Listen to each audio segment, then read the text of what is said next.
Ken's favorite. How many people think they know this? Are familiar with this?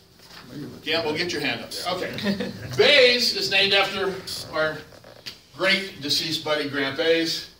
It was his system of finding slam tries. Simple version, one no trump, one no trump, two clubs, two of a major, and now you like partner's major. You want to let him know that slam is an option. First of all, four no trump on this auction is still quantitative and denies a four-card fit for partner. Denies. So let's say on this auction, responder had king one, ace queen fourth, king third, stiff, 7, 8, 9, ace, jack, fifth. That's a pretty good hand. All right, one no trump, two clubs, two hearts. Okay, and this is your hand. Pretty good hand, huh? Everybody agree? Worth doing something beside four hearts, for sure. So Brandt's approach was simple. On this auction, and it's only over one no, we don't have room to do it over two no, but over one no trump openers, when responder wants to alert partner to a slam, they have a number of bids. The bids are 3 of the other major, 4 clubs, and 4 diamonds. All of those are bids below 4 game value that are used to say possible slam on this. What does each one say? This one, 3 of the other major, in this case 3 spades. If it was 2 clubs, 2 spades, 3 hearts would be the other major. Can't be a natural bid. Says, I have a stiff, and I think we have a possible slam here. So the basic Baze is 3 of the other major, shows a 4-4 fit, confirms a 4-4 fit, and says, I have a stiff somewhere. Somewhere. If partner wants to know, if they're on a dead minimum, they can bid 4 notes, they can bid 4 of the major. They can get out.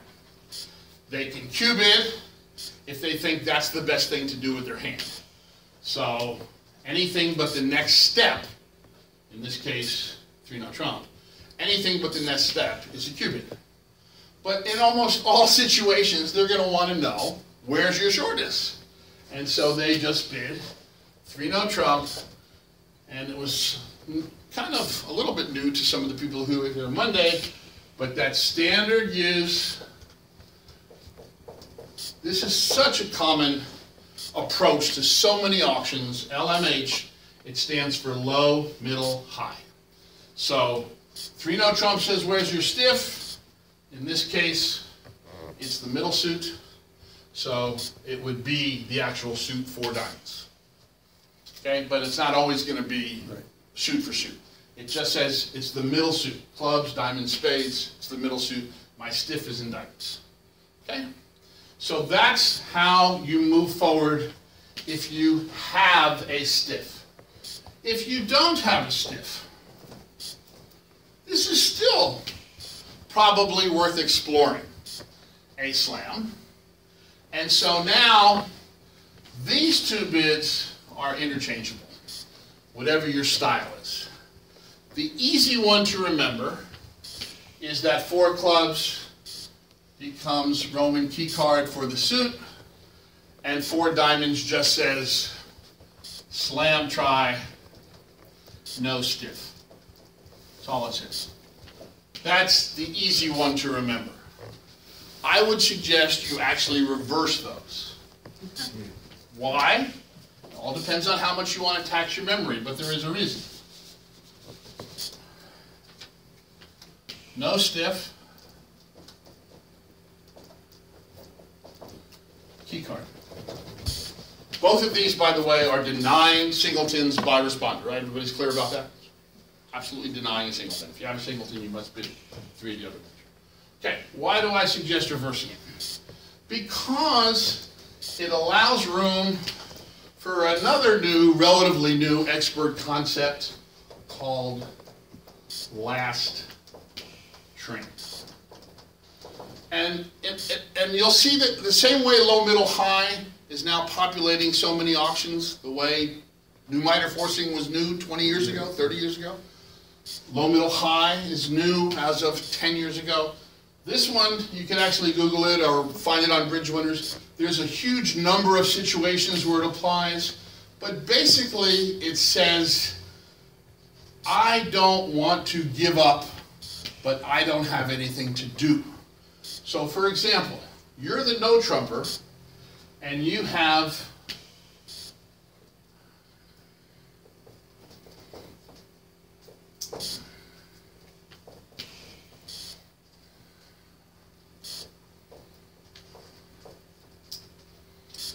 seven, 12.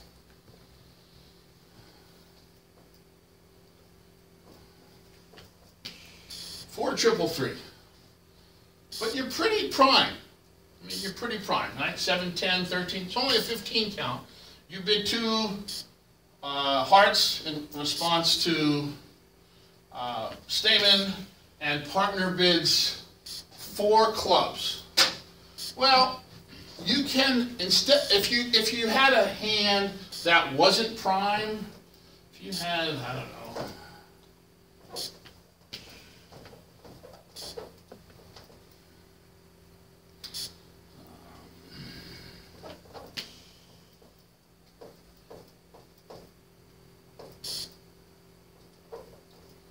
that's 7, 8, 9, 10, 11, 12, 13, 14, 15. Let's say you had that hand. That's a terrible 15, but you could just go ahead and bid 4 hearts. But if you had the other hand that has primes, it has first or second round controls everywhere, etc. 4 diamonds just says over 4 clubs.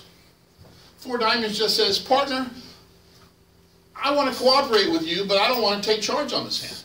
I have values that are worthy of exploring slam, but I don't have a key card bid, and I don't have a Q bid that I want to make necessarily. But I don't want to sign off because I still like my hand for heart slam. That's the concept of last train, and that's why I invert the 4 clubs and 4 diamonds agreements in most of my partnerships. You can decide for yourself whether that's worthwhile or not. But the point is that 3 of the major guarantees a stiff, 4 of the major denies the stiff. So how do we ever 4 know, of the minor, sorry. How do we ever know when it's last train versus a control bid or Q bid? And other Oh, because if it's control bid, if you respond 4 no, I mean 4 of the major, meaning you're getting out, and he proceeds, then it was a Q bid in support. Obviously, he's not.